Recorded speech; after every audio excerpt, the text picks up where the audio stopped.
యేసుక్రీస్తు పరిశుద్ధ నామానికి మహిమ కలుగునుగాక. అనుదిన వాహినిలో దేవుని వాక్యానికి విధేయత అనే అంశాన్ని అధ్యయనం చేద్దాం.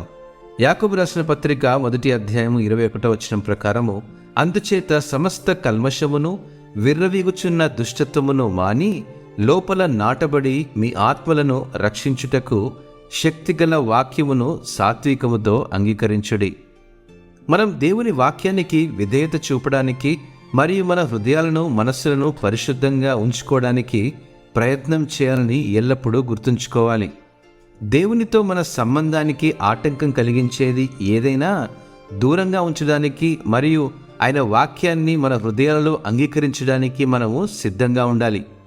ప్రాముఖ్యమైన విషయం ఏమిటంటే, మనం దేవుని ప్రేమ మరియు క్షమాపణ యొక్క సంపూర్ణతను అనుభవించాలంటే ఇది అత్యంత అవసరం.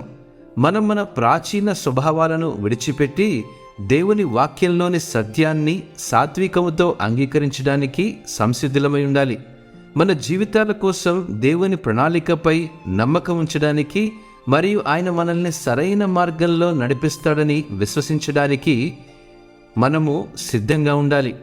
ఆయన వాక్యంలోని సత్యాన్ని అంగీకరించడానికి మరియు దానిని మన మార్గదర్శకంగా అనుసరించడానికి మనము సిద్ధంగా ఉండాలి. నేనంటాను, దేవుని వాక్యానికి విధేయతతో జీవించడం ద్వారా వచ్చే ఆనందం మరియు శాంతిని మనం అనుభవించాలంటే ఇది చాలా అవసరం. కాబట్టి దేవుని వాక్యాన్ని సాత్వికముతో అంగీకరించడానికి మరియు ఆయన ఆజ్ఞలకు విధేయతతో జీవించడానికి ఈరోజు కొంత సమయం కేటాయించండి.